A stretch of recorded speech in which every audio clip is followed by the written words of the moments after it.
On today's episode, pain science, mindfulness, and healing chronic injuries with Maddie. Welcome to the podcast helping you overcome your proximal hamstring tendinopathy. This podcast is designed to help you understand this condition, learn the most effective evidence-based treatments, and of course, bust the widespread misconceptions. My name is Brodie Sharp. I'm an online physiotherapist, recreational athlete, creator of the Run Smarter series, and a chronic proximal hamstring tendinopathy battler. Whether you are an athlete or not, this podcast will educate and empower you in taking the right steps to overcome this horrible condition. So let's give you the right knowledge along with practical takeaways in today's lesson.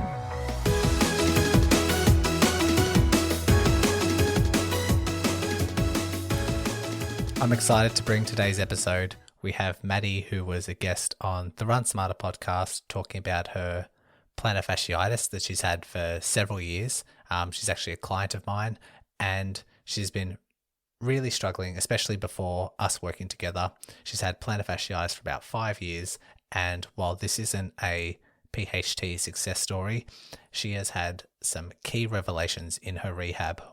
First of all, learning about pain science, learning about the complexities of pain, how her thoughts contribute to her rehab, and has really created a huge shift in her recovery. And I thought these insights are so crucial for rehab of any injury, especially if it's a bit more chronic, if it's been going on for more than 6 months, which I know people with PHT, that is quite common.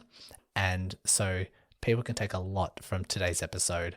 And I know I've done episodes on pain science before, but this is a perfect example, a real life example of how applying pain science and using things like mindfulness and just understanding the complexities of pain can really turn a corner in your rehab. So I thought this is a must for me to include on the PHT podcast. So listen in and hope you enjoy. Maddie, welcome to the podcast. Thanks for joining me. Thank you for having me. Let's get started with a bit of an introduction about yourself, sort of where you're from, and let the listeners know about a bit of your running history, sort of what races you've done and what sort of mileage you're doing at the moment. All right. Well, I am from Lawrence, Kansas. Go Jayhawks. I did not start running until 2008, right before I went off to college. I was a swimmer at the time, and it was a requirement to learn how to be a runner for drylands. And so the summer before I went off to college, I finally started running and actually started to enjoy it and was good at it. So I went off to college, quit swimming my sophomore year, and asked the cross-country coach if I could start running at that time, on the team. And he said, yeah, come run for me. So that's kind of where it all started. After I graduated college, my sister asked if I wanted to run a marathon. And I said, sure, why not? So we signed up for the Marine Corps Marathon. We got in, and I fell in love with it. No idea what I was doing out there, but loved it. And I also heard about the 50 state club. So you run a marathon in every single state from a fellow runner, on the bus out to the marathon. And my sister and I were like, let's do it. So we started that journey. I made it 10 marathons before I had to stop running. And I've done Boston, the Marine Corps Marathon. We did Grandma's. My favorite two are probably the Kansas City Marathon and the Leading Ladies Marathon, which is a women's only marathon. I highly recommend it. And so ran 10. I've done just a few half marathons. I haven't raced a marathon since 2017 and haven't ran a half since 2018. So that's kind of that. Gets a good idea as to what sort of distances you're doing and what sort of races you probably want to continue doing in the future. How about this plantar fasciitis issue? So when did that first arise, and could you identify a potential cause for why symptoms surfaced? So I was still running at the time, and I had just started nursing school. So I got my first degree in psychology and then decided to go back to school and get my nursing degree. And it was in 2016 when I first started to notice heel pain in the left side. And then shortly after, the right side popped up too. And I kind of think it was just like a whole bunch of stuff going on all at one time. Started nursing school, started clinicals. If anyone knows anything about nursing, you are on your feet so much, especially as a student. I did not cut back on my running. I think I honestly increased it. There would be like mornings I had to get to class by 8 a.m. I'd get up, study, go run 10 miles, and then like rush off to school. I wasn't wearing like the best shoes. I changed shoes with running. I was on my feet all day and not the greatest shoes for clinical.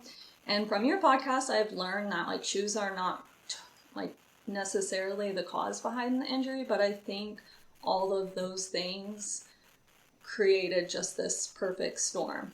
Then, being a runner, once I finally figured out what I was dealing with, because plantar fasciitis is kind of tricky where you feel better typically once you get going. So I had that and I just didn't know what it was. Once I figured out what it was, I completely was in denial. Like, didn't believe it, didn't want to deal with it, so I didn't. I just kept training on it.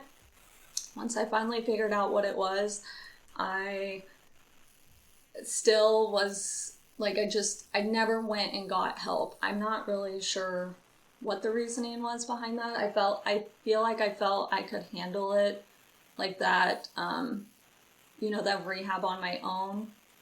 And so, yeah, started in 2016 and we are now in 2022 and I am just now starting, I feel like, to get some headway on that pain. I think you fit the category of the stubborn runner, as most of us are when, you're faced with an injury and just want to keep running. And so you're sort of forced to, like you say, deny it and just continue. But I think a lot of people who have had plantar fasciitis in the past have a very similar, history with standing most of the day, or like changing your requirements of standing throughout the day.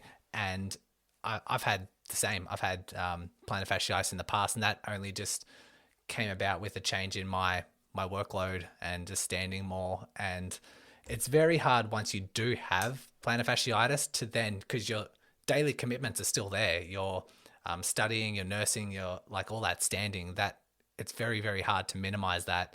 And if that overall like load is exceeding the demands of the fascia, then it's very, very hard to sort of find a way to overcome it. But in terms of your symptoms, what would you say would be the classic symptoms, or like how bad did it get? What was like the pain severity like? How much did it start to impact your day-to-day stuff? So when it first started out, I feel like it was probably granted this is so long ago, I'm not, I can't totally remember, but I feel like it was probably the standard PF pain. You get up, your feet hurt, you go run, they feel better. I feel like it kind of progressed pretty quickly from there to where it was like, my feet just hurt all the time. The worst was, there were probably several years where I couldn't even wash dishes. I could not cook. I had to have a chair at the counter, and I would like be on my knees on the chair just so I could cook and wash dishes. I would not want to get up in the evening to like brush my teeth. I mean, I did, but it was so much pain. I stopped walking my dogs. I stopped doing anything except running and any other activity that I had to do, like go to school, stand for clinicals. Sat any chance I got, like if I went to the store with my husband, to like the Home Depot store, I would be sitting in the aisle while he, was shopping, because I just could not stand. It was really bad. And even then, I did not give up running. I kept running through that. It wasn't not until I actually had to get surgery on a different body area, my hip, that I finally stopped running. Did you notice that like we're talking several years later, was there change in the behavior of symptoms? Was there like the characteristics or the severity or those severe like daily limitations that you had? Did that change as the years went on? I feel like it did and it didn't. It did in the beginning where, like I said, I could go run, I could do most things, and it wasn't that bothersome. But then it got to the point for several years where there was just, it was just so painful. Like every single day was painful. It didn't matter what I did. So I feel like it got very disorganized. There was no pattern. I could have, I could take time off from running. You know, if I got hurt in a different way, like I hurt my great big toe, a different, accident. So I had to take a few weeks off from running, but my feet never got better. So it just got to the point where it just didn't matter what I was doing. They just hurt all the time. Disorganized is a good word. And just like following no pattern, like from a physio point of view, we say like there's no mechanical pattern. So like an increase in load doesn't increase the pain, a decrease in load doesn't decrease the pain. So there's no correlation there between load on the body and symptoms. And I guess that's a pretty common pattern. As years go on, it becomes less and less mechanical and more something else, disorganized or hypersensitive and that sort of stuff. So yeah, interesting that you've reported that. And I'll add, like, a lot of times people have like a pinpoint location on their foot that typically hurts. I could not, I can usually describe it now. It's much more in my heels and where the fascia like inserts from the arch into the heel, I think is the correct location. But it would hurt from the back of my heel to the tips of my toes on both feet all the time. And that's not your normal classic plantar. So to have the pain like just be so, disorganized, no pattern, pins and needles, numbing, throbbing, pulsating, sharp, dull, like all those sensations. And you would take this to a PT or to a surgeon, and I felt like a lot of times they had no idea what to even say because it wasn't the classic symptoms anymore. Yeah. And I know when we started working together, you mentioned my feet are always hot. Like they get hot and it's really bothersome. If you had those particular symptoms and, the health professionals couldn't really make sense of them or had no real answer for you, it's probably going to be hard to answer, but like, did you think you still had plantar fasciitis, or like what sort of thoughts were you attributing to your symptoms, or like what emotions did you have? Could you remember what you sort of went through? It was a lot of like just helplessness and like hopelessness. I'm sure there, was very mild depression even with it, just because I had someone even tell me it could be like a neuroma, and so that was what led me to get the MRI. But yeah, you don't have like, until I met you and started listening to your podcast, I had no hope. I really thought I was going to live with this the rest of my life. Like that the only solution was to chop my feet off. There were multiple times I thought that, that I just wish I could have, big feet, like 2 new feet. So it was just very, very depressing, very isolating. I just thought I would never be able to run again, never be pain-free again, never wake up in the morning without pain, go to bed without pain. I have a 2-year-old son, and there are, like, now I'm getting to the point where I pick to go play with him over the pain. But there have definitely been times where I'm like, I cannot get up and really go play with him the way I want to because my feet are in so much pain. Or even something like taking my dogs on the walk. I used to go do that, and it's, it's something that I feel like has kind of been taken away from me, just dealing with this pain. And then, yeah, you have professionals who just have no answer for you and give you a very blanket statement. And so, it's just like, stop running. This should have already healed by now. It's your hips, it's your glutes. So it's just very, it takes away any power that you could have.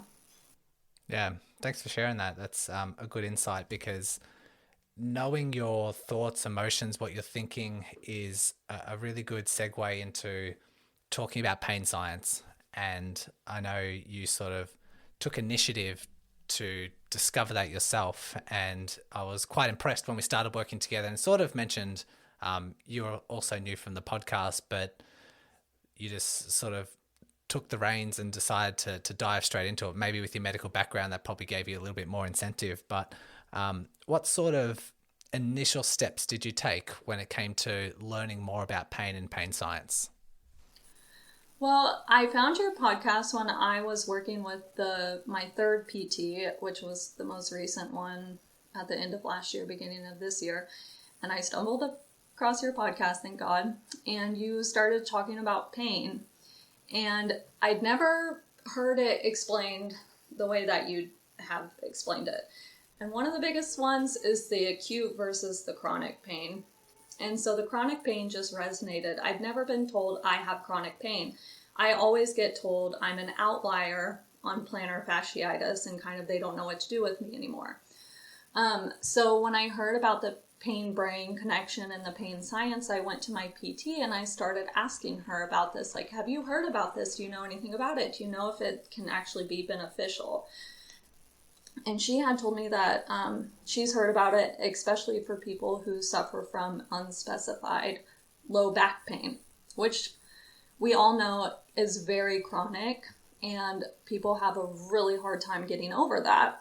And she said she's had patients that have had success with like CBT and meditation and different things. So after I talked with her about that, I just decided to pretty much listen to every podcast episode that you have on pain and pain science. I listened to the episode that you have with Rachel Zoffness, and I was driving in my car, and she mentioned something about just practice belly breathing. And I did in that moment, and the pain in my feet went away. And I just knew in that moment I had to go down this road, as hard as it can be, because it's mental health, and that's so hard to get a real grasp on compared to, PT exercises. Like, you're physically doing that. Mental health is much different. But I just knew that there was something there. And you are right. I have a background in psychology, and then I'm a nurse, so I just see medicine a lot differently. And one of the things you talk about a lot is when people have a history of, anxiety, depression, different things. And I have a history of anxiety, so I'm just very, I think, open-minded when it comes to mental health and anything that has to do with going to therapy or meditation, gratitude. I'm very open-minded to it. So I think I was just so receptive to that idea that, I just jumped on it.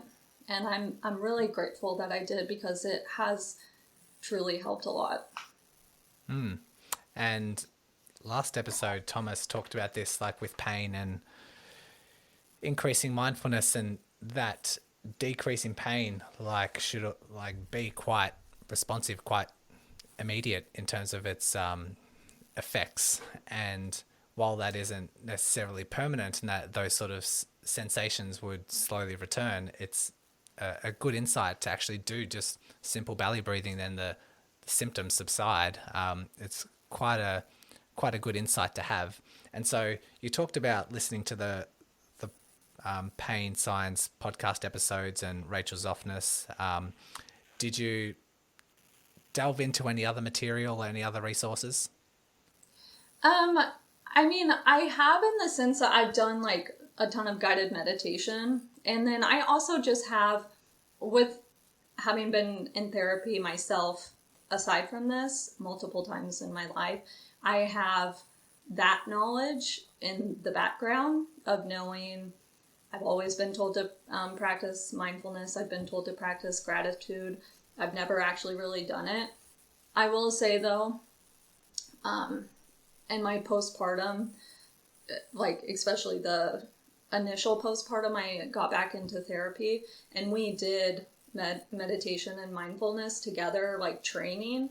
And so I had that knowledge that I was able to carry forward and I even still use today. So no, I have not gone on, and actually, I take that back. I am in grad school and for nursing, and I had to write a post about mindfulness and meditation. It was the topic I picked because I'm learning about it for myself. And so I did like evidence-based research. And yeah, that stuff works. They did it with nurses to help reduce compassion, fatigue, burnout. And when nurses actually practice it, they were able to bring their stress levels down. So it's not so much related to the chronic pain, but it is still about mindfulness and meditation. Okay. How often did you implement breathing, mindfulness, and can you maybe just describe to the listeners what that actually meant? What did you actually do? Absolutely. So like I said, the belly breathing that Rachel brought up, I don't know if I said I got her book, and so I did start doing that. So that's where you just like focus on your breathing, which is something I've had been taught and previously as well. So I had an idea of what that looked like, and I pair mantras with it. So some of the mantras I picked up from your podcast, just things that other guests have said that I was like, wow, that's like super awesome. So hurt and harm are not the same, which was just like when I heard that, it's like, holy moly, that is so true. To like understand the difference between hurt and harm is really major. The other one is pain does not mean panic. If you deal with pain as a runner, especially chronic pain, and you start to get those flare-ups, you, especially for me, immediately want to panic. The other ones are my body is safe, my brain is safe, my feet are safe. I have done nothing today that is dangerous. So, my brain does not need to be sending these signals to my feet.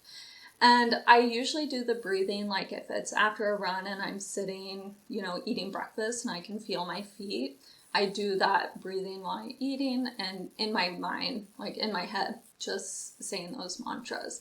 And that actually usually like resolves my pain very quickly. The guided meditations I usually do at bedtime and when I'm laying down with my son for his nap. So I can just pop in my headphones and listen to that.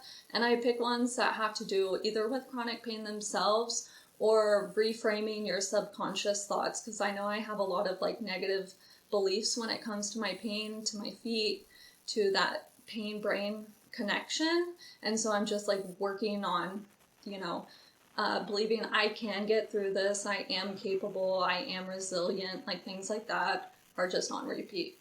When I'm working with clients, you'll know this, that I like to have people document their symptoms, before a run, after a run, to try and engage what was happening. And for you, I was seeing like your comments, went for a run. By the end of the day, pain was a 3 or a 4, did some meditation, pain was down to a 1, went to bed, woke up with a 1 or 2 pain. So you kind of found this within your daily routine of, okay, if by the end of the day when I've been on my feet a lot, did some meditation, significantly calmed down my symptoms. How did those symptoms behave week by week? What sort of experiences did you have on that like time scale? So I would say for me, like starting this mindfulness and meditation, like the symptom reduction was pretty fast, like to the point where I didn't believe I could be having this reduction in symptoms. Like I said, I did that belly breathing exercise in my car, and I was sitting in my car. I'm not on my feet, and I'm having pain, and I did that, and it just took away the pain. So, during those few weeks, yeah, my pain went down, like from pretty constant 2s, 3s, sometimes 4s, down to like 0 and 1s. I will say, I'm getting over a flare up over the past like week and a half. And so in the heat of that flare up, the meditation would work in the short term, and then it would quickly, like the pain would quickly come back up. But in that flare up, I am really working on not allowing myself to panic, which is hard because that's what I want to do. And then I also, have these beliefs that I'm working through of like, pain is not panic, hurt is not harm. I'm going to have these flare-ups. We're going to work through this. So there was a lot of anxiety and fear on top of just the pain that I'm working through. I still force myself to do that meditation, because even though some of those meditation practices, my mind was like racing, I still kept telling myself to just show up, and listen, and just do your best to stay in that moment, stay in that meditation, because the more you listen to something positive or negative, you are going to start to believe it eventually. And, I'm really thankful I did that, because today I've had a great day. And, I ran a hard workout yesterday, and I'm having a great day today. And that's even been up on my feet, playing with my kid. But I think it's because I've been so diligent and, believing that if I had that progress previously with that meditation, if I keep practicing, I can keep bringing that pain down. So I would say for me, like, it really has kind of been like the icing on the cake to just, I'm doing everything else right. I think this is just like, this is the missing piece for me. So many people can do the right things, make progress, and then have a flare up and just totally derail their mental state and just totally just send them off the edge. But for you, it seems like you just stayed the course. You kept a level head. You kept the process going, and has seen like everything's calmed back down, and you're sort of like a bit more of a positive attitude. So you did mention that flare-ups, like recognizing flare-ups, was a big piece to your recovery and to your management. So are you now like, how are you processing flare-ups differently compared to what you would have done previously? Well, one thing I'll say with the meditation and mindfulness is just being more aware. So in the past, when the flare-up came, I would have placed the blame on myself or my body. That my feet couldn't handle the training, that I wasn't doing something right, whatever it was. This time it was, okay, let's look at all these variables. I hadn't been sleeping well for almost 3 weeks. We had just gone to the beach, so I'm like barefoot in sand, standing.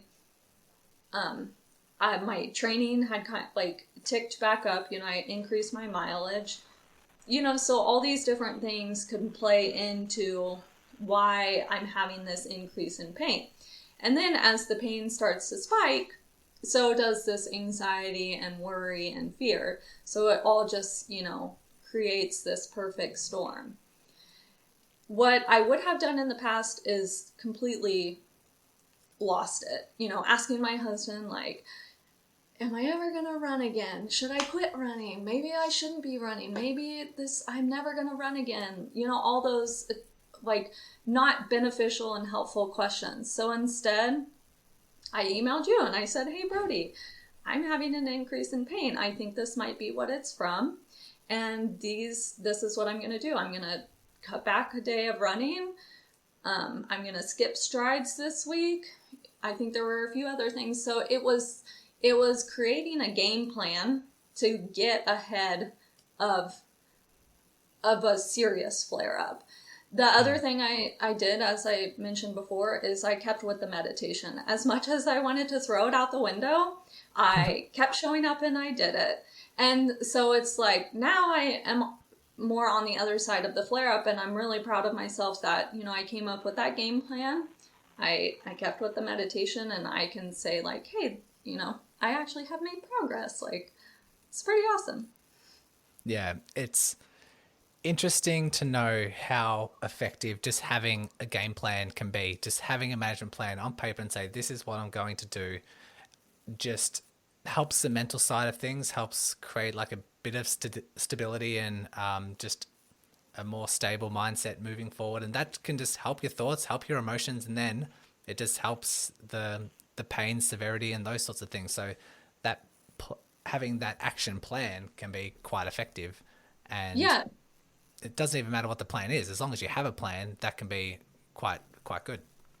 and it's like, it doesn't, even in this past week, it doesn't mean that I didn't have fear and worry, but I trusted my plan enough, and I trusted that the meditation was working previously, so it's got to work again soon. So you're right. It doesn't necessarily matter what the plan is. It's just that you have one, so you feel like you have some sense of control over a variable that can feel very uncontrolling. You did mention that another element was identifying symptoms and like identifying for what they are rather than it all just being pain and anxiety driven. Do you mind talking about that?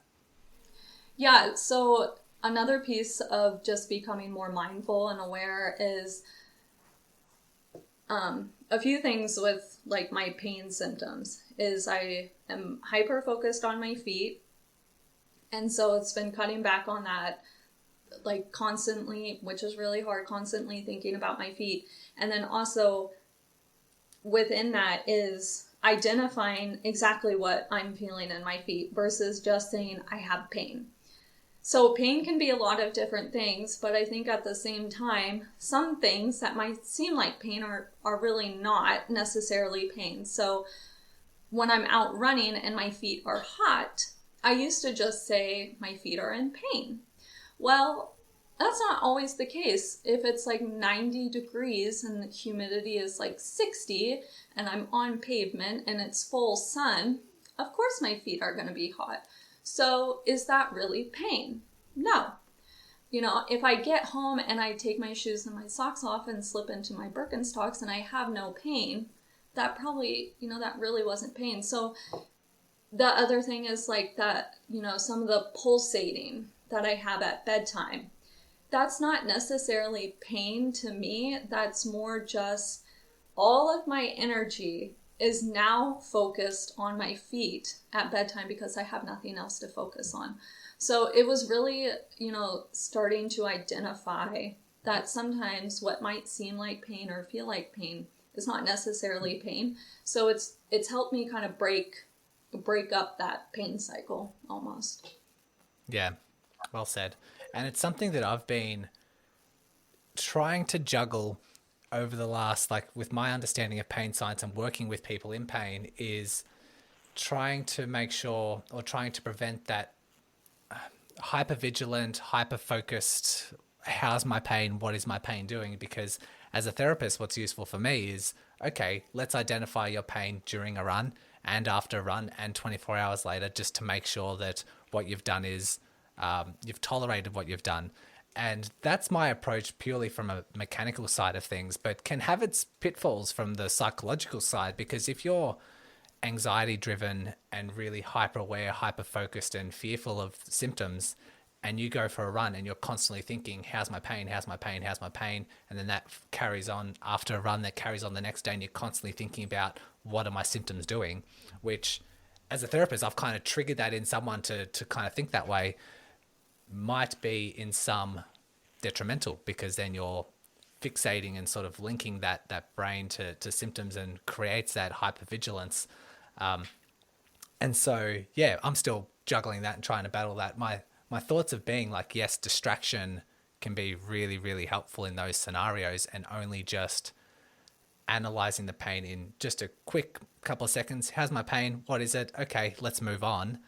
And also really sort of focusing on the emotions you attach to those symptoms, because someone could go for a run and say it's a 4 out of 10, but you could just treat that totally objectively without any emotions attached and just treat it as what it is, instead of saying, oh, it's a 4 out of 10, this is the worst, is it going to get worse than this, how am I going to feel for the next kilometer, what's it going to feel like afterwards, is it going to get worse, etc., etc. So it's like the emotions that you attribute to it. So it's kind of the balance for runners who are injured currently to think about, making sure we're observing, monitoring symptoms to predict what to do for the future, but not necessarily going too much in that direction, being really hyper vigilant around symptoms. Did you have to sort of battle between that balance? Absolutely. I've had this pain for 5 years, every single day. So I sometimes feel like not a moment goes by that I am not thinking about my feet, if I'm in pain or not in pain. I can be standing in the kitchen and be in no pain, recognize that, and start to think about, I wonder when the pain is going to start. And then I start watching the clock. And what do you know? I'm in pain. The other thing is like morning. What's the first thing I do when I get out of bed? I step on my feet. So that just like, I put my feet on the ground, and the signal, whether it's sent from my brain or from my brain to my feet and back up to my brain, it's right there. So yes, I have decided that I have like a few moments in time, like during, in the morning or when I'm going for my run or other periods of the day, where I can say, hey, am I in pain? If I'm not in pain, I do my very best to focus on something else, because I can manifest pain when it's not really there. I do the same thing on my run. Am I in pain? At the beginning of my run, I usually try to check in at the end of my run. And if there is no pain, then there's no pain. If there is pain, I try to figure out like what the actual pain is. And I will mention like distraction. After I listened to that, I think it was the episode with your last episode with Tomasz. Yeah, with Thomas. Is that, you have to determine, like you have to figure out if you're distracting yourself or if you're running from your pain. And you can't run from it, because then it's just gonna like get worse. So there is that fine line that I'm trying to figure out right now of it. I'm actually practicing what he said, which is, I am in pain. I accept that I am in pain. And then you list what you're grateful for, or I'll do like my breathing and my mantras. And then I go to distraction or, focusing on something else. Mm-hmm. And I'm still surprised seeing a lot of injured runners, the amount of time when they notice an improvement that they report that I just went for a run and I didn't even think about my injury, or, I just worked for 6 hours and I didn't think about my injury once. And that's a really good sign of recovery, because it's a good sign that not only physically are you overcoming the injury, but also mentally, emotionally, that hypervigilance is sort of fading away as well. It's always a really nice sign. You'd be surprised how many people say, I'm surprised that I haven't thought about it in X amount of hours. So yeah, interesting finding.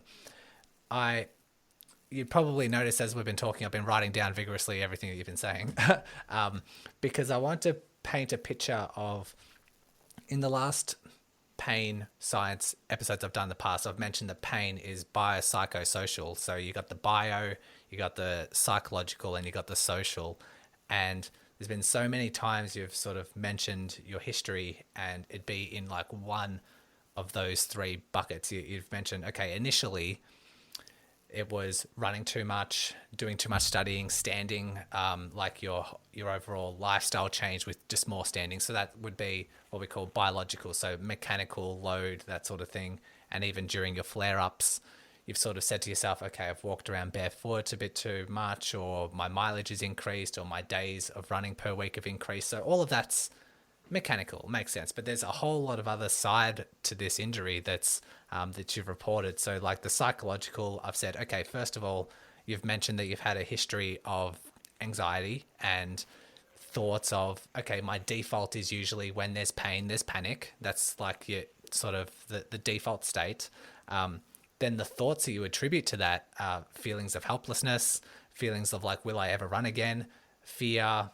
You've mentioned like mild depression in those particular painful states, feeling like you just want to get different feet. Like all of that is very psychologically woven into the brain and really starts creating that sensitivity, that hypersensitivity of pain levels.